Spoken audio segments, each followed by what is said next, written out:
Salve a tutti, sono Riccio Luigi, una prima nazionale con un Elo Fide di 1921 punti, ad oggi 18 febbraio 2015.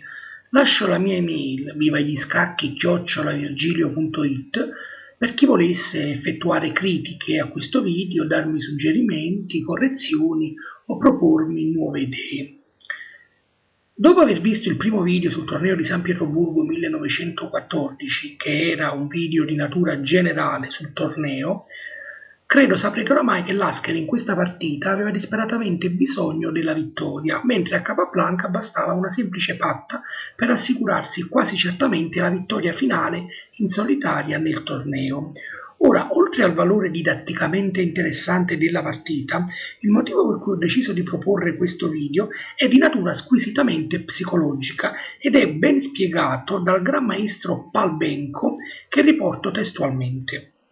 Poche sorprese in apertura reggono il confronto col trattamento che Lasker riservò a Capablanca al torneo di San Pietroburgo nel 1914. Questo è riportato nel libro di Benko e Hochberg, Vincere a scacchi con la psicologia, edito da Prisma, a pagina 83. Ora riporto testualmente cosa scrive Benko in questo stesso libro, chiaramente, a pagina 84. Al posto di Lasker, voi ed io avremmo probabilmente giocato nel modo più aggressivo possibile. Avanti Savoia, all'attacco, vittoria. Lui no. Sapendo che l'avversario si sarebbe guardato bene dall'assumere rischi e avrebbe puntato decisamente alla patta, Lasker scelse, tra la sorpresa generale, una delle versioni più pattaiole della variante di cambio della spagnola. Questa linea procura al bianco una struttura pedonale migliore e qualche possibilità favorevole nel finale, ma dal nero sensibili possibilità di controgioco attivo grazie alla sua coppia degli alfieri. L'idea di Lasker era che Capablanca, se voleva evitare un finale inferiore, doveva per forza giocare attivamente, proprio ciò che il cubano non voleva fare. Ora, Palbenko, per rendere meglio questo concetto, usa il corsivo nello scrivere proprio ciò che il cubano non voleva fare. Disorientato dalla mossa a sorpresa di Lasker, Capablanca giocò senza mordente, non colse le sue brave occasioni di entrare attivamente nella mischia e perse. Questo è il commento di Benko e penso rispecchi fedelmente l'idea di Lasker.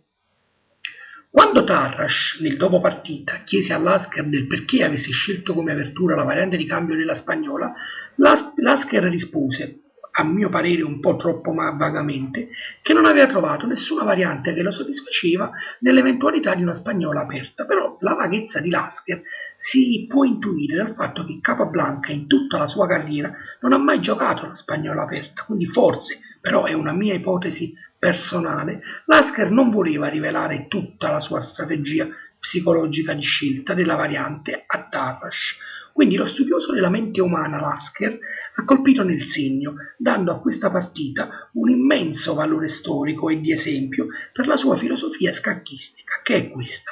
Gli scacchi sono lotta e nella lotta la cosa che conta è una sola, vincere.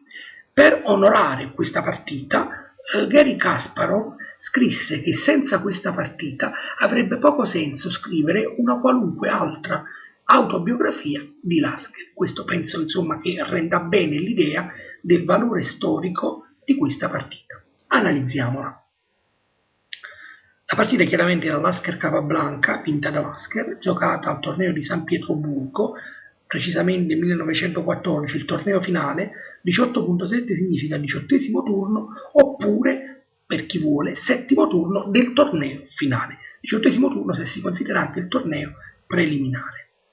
Giocata il 18 maggio 1914, codice ECO è C68 perché è la variante di cambio della partita spagnola. Analizziamo.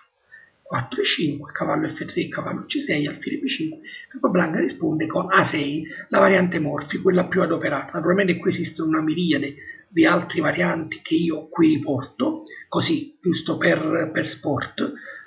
Chi vuole si può dilettare ad analizzarle, a vederle tutte. Qui a questo punto Lasker gioca la famosa variante di cambio della spagnola.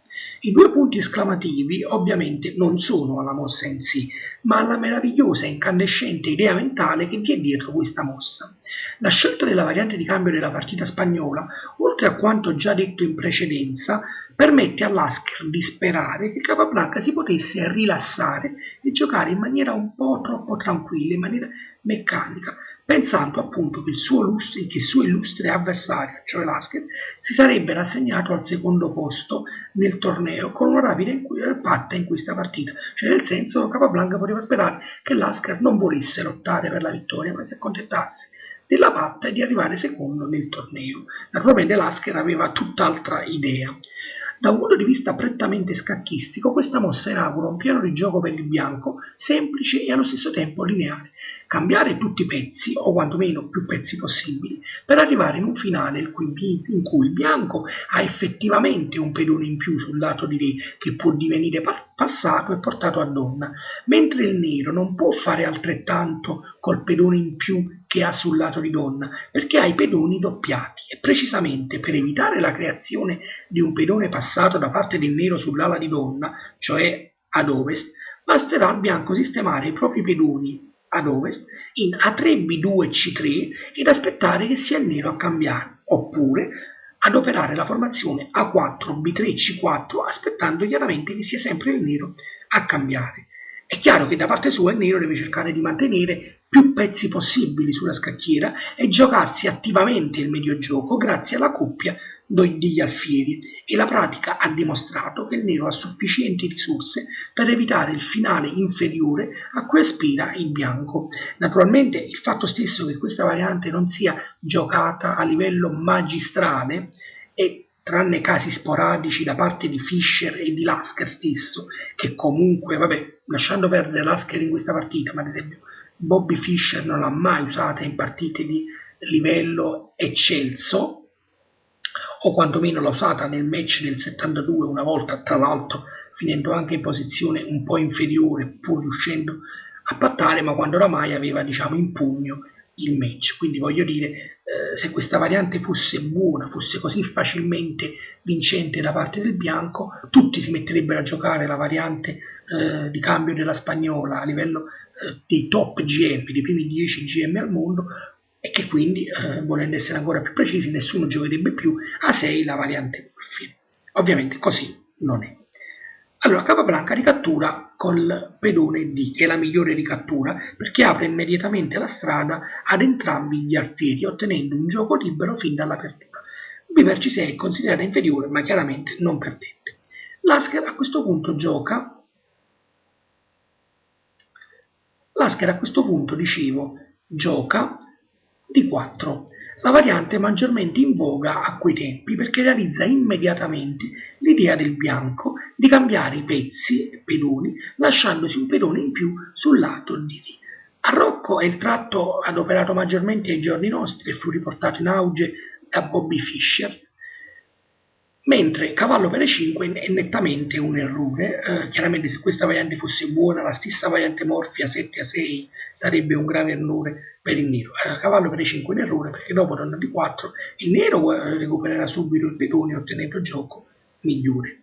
Dopo D4 Capablanca gioca la variante principale, quella appunto che assicura al nero un gioco paritario. E per D4, donna per D4, donna per D4, cavallo D4, quindi il bianco ha raggiunto il suo scopo. Se si togliessero tutti i pezzi dalla scacchiera, il bianco è un finale matematicamente vinto, perché ha 4 pedoni contro 3 sul lato di re e uno diventerà passato, giocando bene chiaramente, mentre i 4 pedoni del nero contro i 3 del bianco sul lato di donna, a gioco corretto non riesce il nero a crearsi un pedone passato. Se il bianco adopera, diciamo, una delle due configurazioni pedonali che vi ho detto prima e che chiaramente aspetta che sia il nero a cambiare.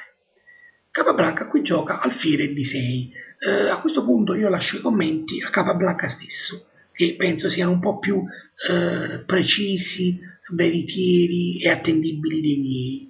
Allora Capablanca scrive così: l'idea del nero è di arroccare sul lato di re. Il suo ragionamento è che il re dovrebbe rimanere dalla parte più debole per opporsi in seguito all'avanzata dei pedoni bianchi.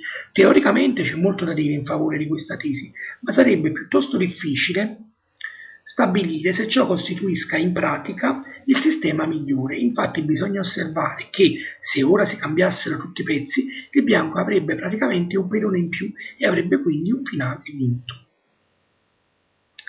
Lasker gioca a cavallo C3, cavallo E7. Parla ancora Capablanca.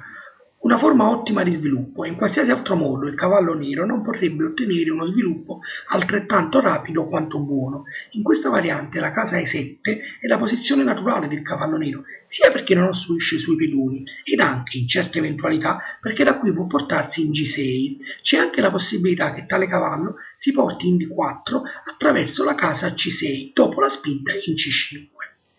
Qui Lasker arrocca e Capablanca effettua quella che per quei tempi era una novità teorica, arrocca. Lasker gioca F4. Parla ancora Capablanca. Considerai, e considero ancora adesso, debole questo tratto. Rende debole il pedone 4, a meno che quest'ultimo non avanzi nei 5, e inoltre dal nero la possibilità di chiodare il cavallo con alfiere C5. Torre 8 gioca Capablanca a questo punto, probabilmente per fare pressione sul pedone 4. Tarrasch propone un altro piano, F5, E5, alfiere C5, alfiere 3, alfiere per D4 o anche direttamente cavallo D5, alfiere per D4, dicevo, alfiere per D4, cavallo D5 e poi alfiere E6. Chiedo scusa, alfiere C8 in E6.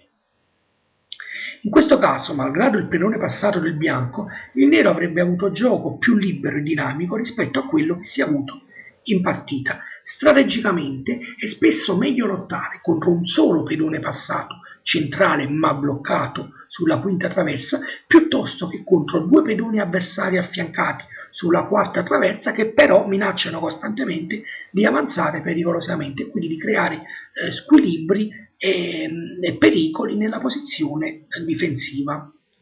Allora, dopo torre 8, Lasker gioca cavallo B3.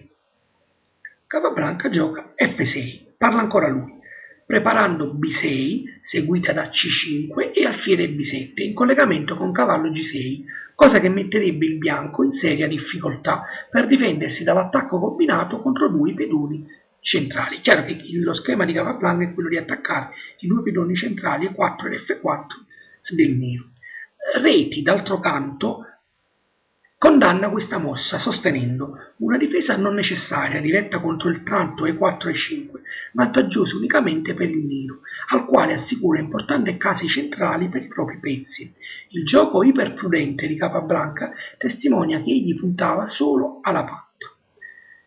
Ad ogni modo, Tarrasch, testimone oculare alla partita, scrisse che Capablanca giocò molto velocemente questo tratto, dimostrando che aveva pochi dubbi sulla scelta del piano, che d'altronde era abbastanza stereotipato in questo tipo di posizioni, tant'è vero che il giorno prima, nel turno precedente, Lasker giocò proprio questo piano contro Aliekin e ne uscì vincitore.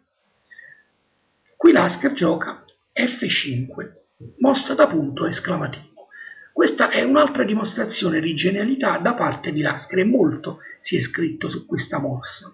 Questo tratto inaugura un piano innovativo per quei tempi nel trattamento di questo tipo di posizione, cosa che certamente sorprese e spiazzò Capablanca.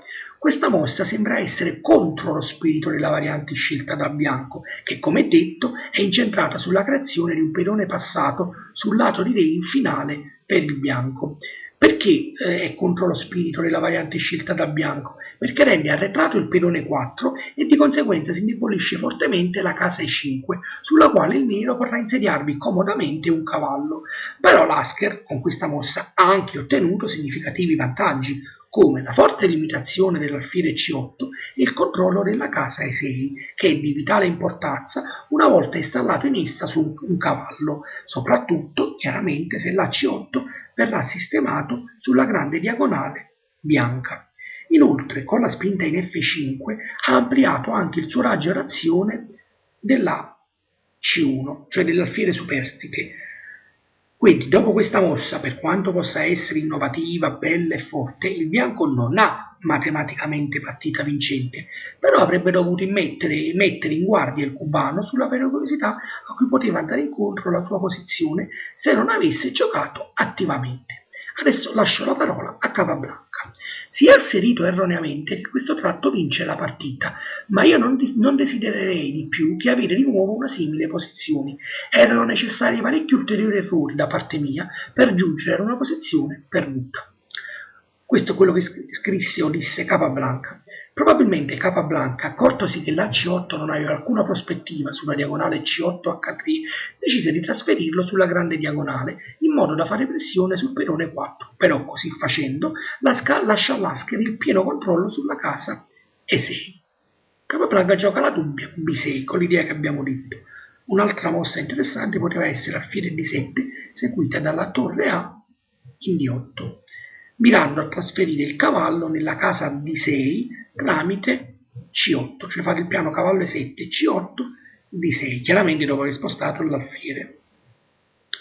Questo era un piano migliore secondo Reti e Tarrasch. Capablanca di fatto giocò B6. Alfiere F4, l'Asker chiaramente ha interesse a cambiare i pezzi, e qui Capablanca commette l'errore alfiere B7. Tarrasch testimoniò che un certo Schutt propose sulla pubblicazione Hamburger Nachrichten di cambiare gli alfieri camposcuro in F4, cioè di giocare alfiere per F4 e poi giocare alfiere in D7 e torre A in D8, in modo da portare poi il cavallo in D6 come già detto. Vediamo cosa scrive o dice Capablanca. Giocata contro il mio stesso concetto, la mossa giusta era alfiere per F4. Il dottor Lasker ha dato la seguente variante. Ora Weinstein, nel libro Lasker Filosofia della lotta edito da Prisma, sostiene a pagina 187 che questa variante è stata fornita da Capablanca alla fine del termine della partita. Capablanca sostiene che l'ha data Lasker. Comunque la variante è questa. Secondo Capablanca è la variante migliore. Alfiere per F4, torre per F4, C5, torre D1, alfiere B7, torre F2, torre a D8, anche se Nimzowitsch propose una buona mossa, torre a C8, torre a D8, torre per D8, anche se giustamente Weinstein disse non capisco perché Lasker avrebbe dovuto cedere la colonna a Capablanca, si poteva giocare tranquillamente torre F D2 per migliorare la variante appunto proposta da Lasker. Adesso il nero è praticamente costretto a cambiare le torri ed il nero resta padrone della colonna D. Kasparov dà come prosecuzione torre per D2, cavallo C6, torre D7, torre C8 e poi cavallo C6 in E5.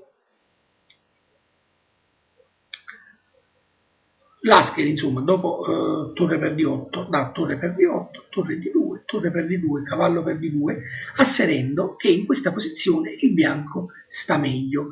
Giustamente Capablanca sostiene che, come Nimzowitsch indicò dopo la partita, la mossa torre a D8 non era forzata, ma la migliore è torre a C8. E il bianco avrebbe molte difficoltà a pattare, giacché non si vede come possa impedire al nero di giocare cavallo E7 C6 seguita da cavallo C6 E5, minacciando cavallo C4.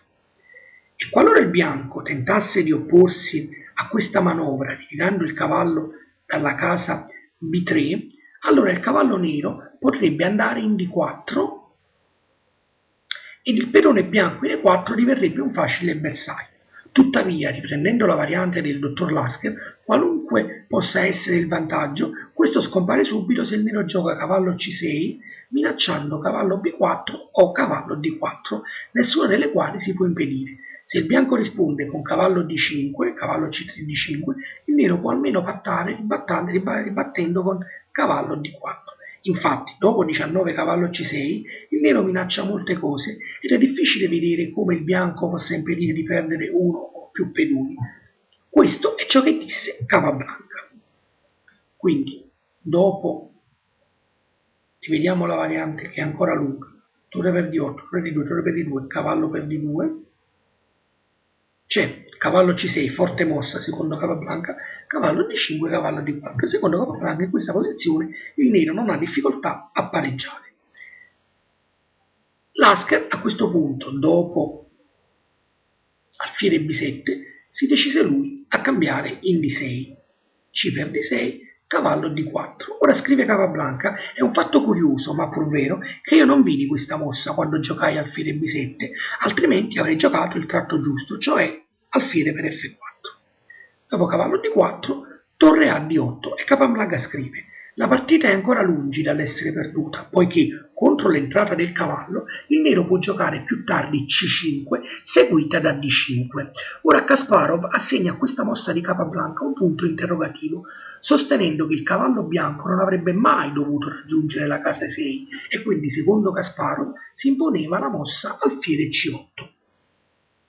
Dopo torre A D8, cavallo E6. Quindi, senza sciorinare discorsi filosofici, appare chiaro che questo cavallo vale almeno quanto una torre ed è in un avamposto semplicemente formidabile. Capablanca gioca torre D7. A questo punto torre A D1. Ora Capablanca scrive: a questo punto stavo per giocare 17 C5, la spinta del pilone C6 in C5, a cui far seguire D5, che, pensavo, mi avrebbe assicurato il pareggio, quando all'improvviso divenne ambizioso e pensai che potevo giocare la mossa del testo, cioè 17 cavallo C8, che è la mossa che poi Capablanca ha effettivamente giocato in partita.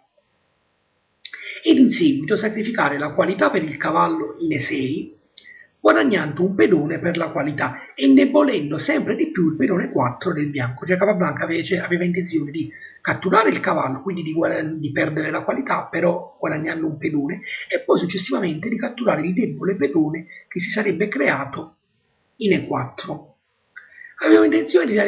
Continua Capablanca, avevo intenzione di realizzare questo piano, o prima o dopo aver spinto in G5, a seconda delle circostanze. Dunque, vediamo un po' cosa succede dopo C5. Se il bianco risponde con cavallo D5, quindi vediamola un attimo la variante. Vediamo un po' cosa succede dopo 17 C5. Fatemi rivedere la variante, ecco qua. Se il bianco risponde con cavallo D5, segue alfiere per D5, E per D5, B5, alfiere per D5, E per D5, B5. E un'analisi attenta mostrerà che il nero non ha nulla da temere. Il suo piano sarà in questo caso di portare il suo cavallo in E5 tramite C8, quindi cavallo E7, C8, B6, C4, o anche in D7 dopo aver spostato la torre, e poi E5. Se invece a C5 il bianco risponde con torre F2,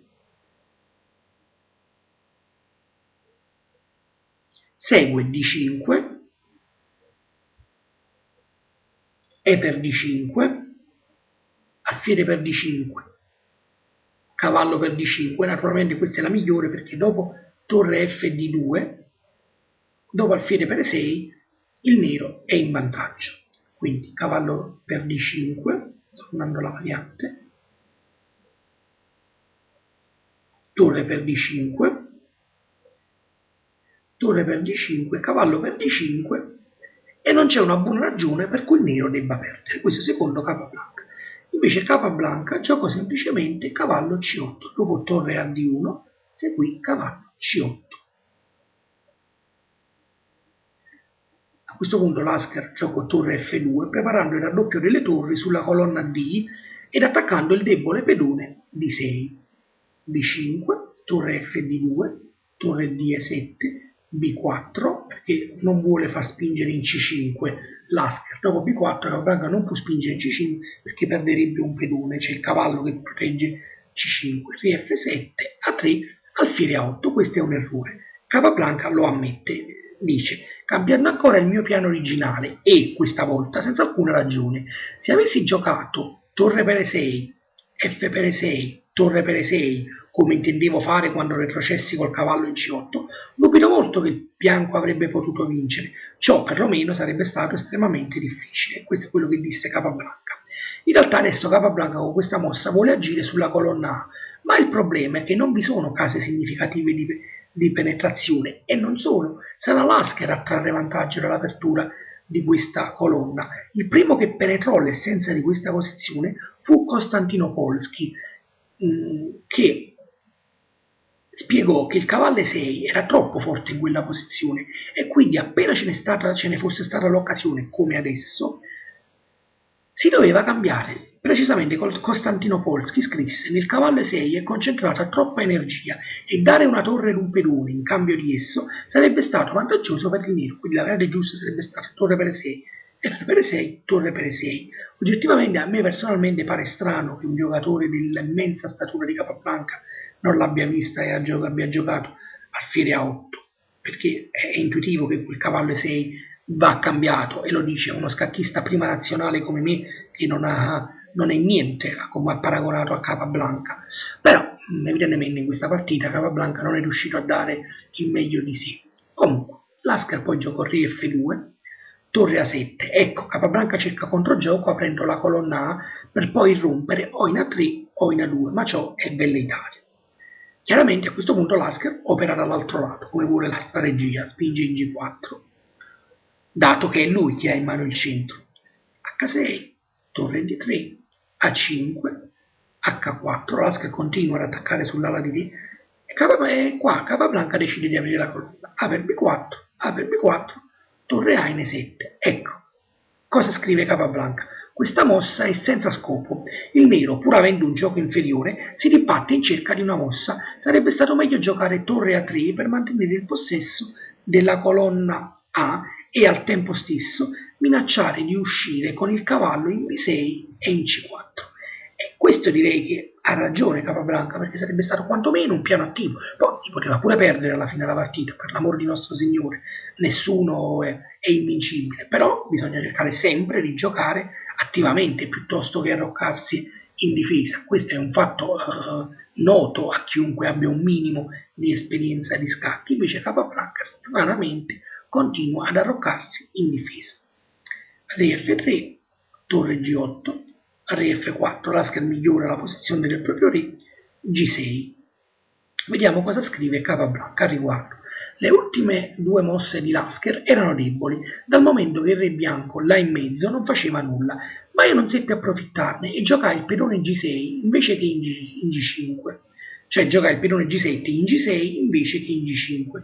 Per tutta questa grande occasione le mie mosse si susseguirono sempre più inutili e impotenti, mentre quelle del campione del mondo furono tutte perfetti. Qui terminano i commenti di Capablanca, quindi probabilmente lui già a questo punto considerava la sua posizione senza speranza. Dopo G6, Lasker gioca a torre G3. Allora qua G5 anticipa di una mossa lo sfondamento e secondo Zach, che ritroveremo nella prossima mossa, lascia comunque il bianco in vantaggio decisivo se avesse giocato G5 Lasker. Però Lasker giocò torre G3. A questo punto Capablanca giocò G5. Secondo Tarrasch questo era il momento critico e la mossa di Capablanca è un errore. Ecco cosa scrive Tarrasch. Un tatticismo terribilmente incerto. Era ancora molto meglio cambiare i pedoni. Tolto di mezzo il pedone G, il nero poteva poi cambiare le torri ed occupare per primo la colonna G. Eliminato il pedone E, avrebbe potuto consolidare il proprio pedone sulla colonna D, piazzando in posizione centrale il cavallo arretrato. Dopo la mossa eseguita in partita, è chiaro che l'occupazione della colonna H da parte delle torri bianche decide rapidamente la partita. Analoga era l'opinione espressa da Reti. Ora il bianco spalanca la colonna H con vantaggio decisivo. Per il nero era perciò molto meglio aprire la colonna E mediante G per F5. Dopo la mossa del testo, al nero non rimangono speranze di opporsi alla straordinaria tecnica esibita da Lasker nel finale. Weinstein, nel libro Lasker Filosofia della lotta, edito da Prisma, ci tengo a dire che qui l'ho scritto bene, con la doppia J, invece prima al posto dell'ultima J ho messo la I normale, invece no, è sbagliato. Il nome giusto è questo qui, con la J, con le due J.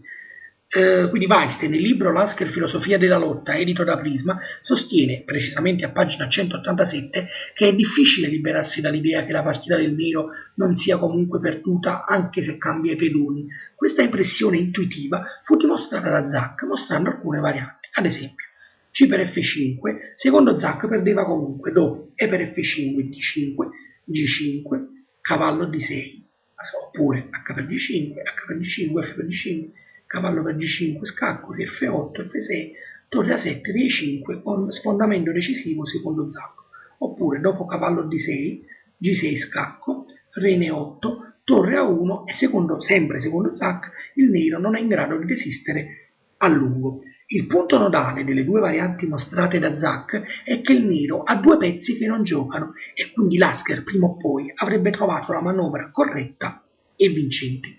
Di conseguenza, ammettendo la correttezza delle analisi di Zach, è chiaro che l'errore decisivo di Capablanca è stato commesso prima della sua 29esima mossa, quindi anche se avesse seguito il consiglio di Reti e di Tarrasch di giocare G per F5, a gioco corretto la partita sarebbe stata comunque perduta. Lasker gioca, eravamo arrivati a G5 scacco, Lasker gioca Re F3, cavallo B6, H per G, torre H3, ecco qua, forte mossa. Lasker non prende il pedone D6 con torre per D6 per evitare di dare a Capablanca un controgioco con, se avesse preso torre per D6 con cavallo C4, torre D1, torre H8. Ora è lui che conquista la colonna H. Capablanca gioca torre D7. Su cavallo C4 seguiva torre A1 e Natura e il bianco aveva entrambe il possesso delle colonne aperte. Torre D7, Lasker a questo punto gioca le mosse dei campioni, Re G3. Cioè, Lasker cura anche i minimi particolari e fa bene. Questo tratto preventivo è tipico dei campioni. Prima di agire in maniera decisiva, mette il re in una posizione sicura per evitare che in futuro Capablanca potesse cercare del controgioco con qualche scacco. In F3, infatti, il re poteva subire scacco da un cavallo in E5 oppure dall'alfiere A8 lungo la grande diagonale bianca. Capablanca gioca Re A8, torre D H1, ecco qui, imponendo il dominio della colonna H. Alfiere B7, E5, questa invece è una mossa meravigliosa.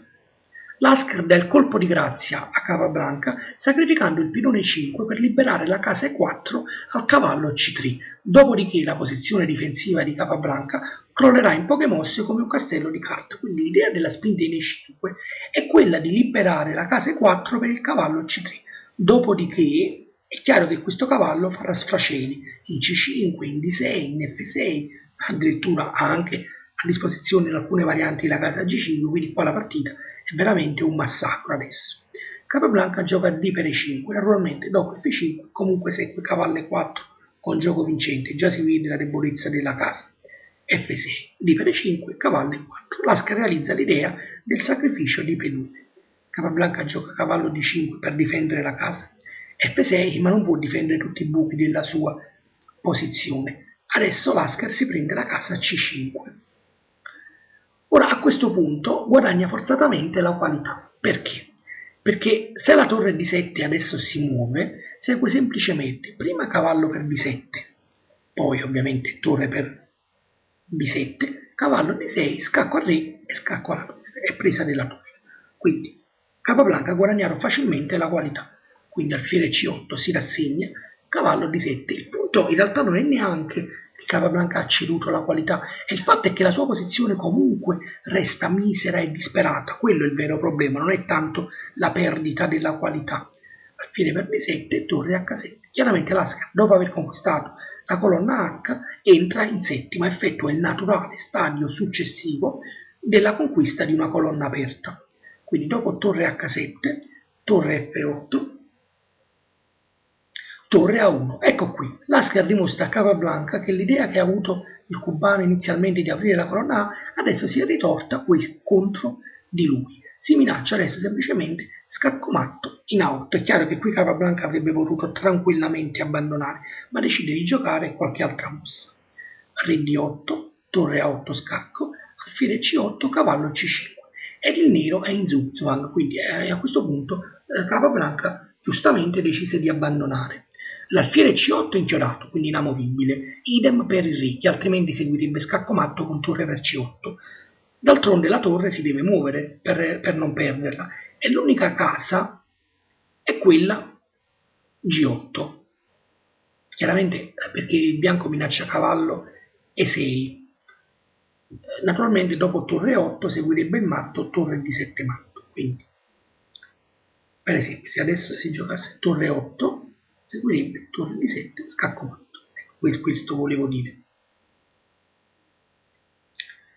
Quindi, la torre si deve muovere, quindi la casa è G8, ma dopo cavallo E6, scacco, cala immediatamente il sipario. Vediamola un attimo, giusto per pro forma, torre G8, nuova variante, cavallo E6, scacco, forzato di G8, scacco matto. Quindi ecco perché ha abbandonato giustamente Capablanca.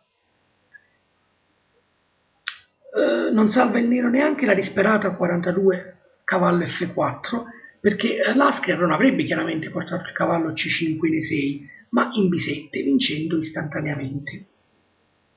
Precisamente, dopo cavallo C5, cavallo F4, nuova variante per difendere la casa E6, cavallo B7, scacco, forzata, scacco matto, quindi c'è poco da fare. Prende subito matto Capablanca.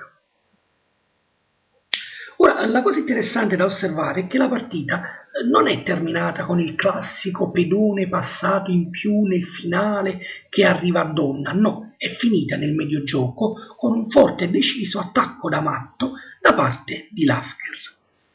Adesso, dopo aver analizzato la partita, devo dire per onestà intellettuale che esiste anche un'altra teoria, oltre a quella psicologica che ho detto prima tramite Palbenko della scelta della variante d'apertura da parte di Lasker. Quest'altra teoria dice che Lasker scelse la variante di cambio della partita spagnola perché in questa teoria diciamo subito che questa nuova teoria è patrocinata da Hopper e Brandt nel loro libro Unknown Capablanca sconosciuto.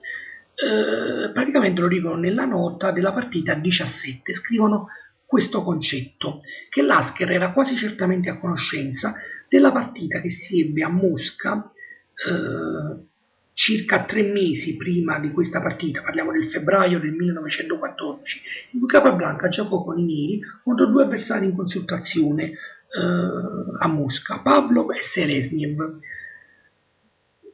Appunto giocare 3 mesi prima, Capablanca non giocò accuratamente e scelse il doppio tratto 7 alfiere C5. Precisamente in questa posizione Capablanca scelse il tratto, dopo cavallo per D4 scelse il doppio tratto 7 alfiere C5.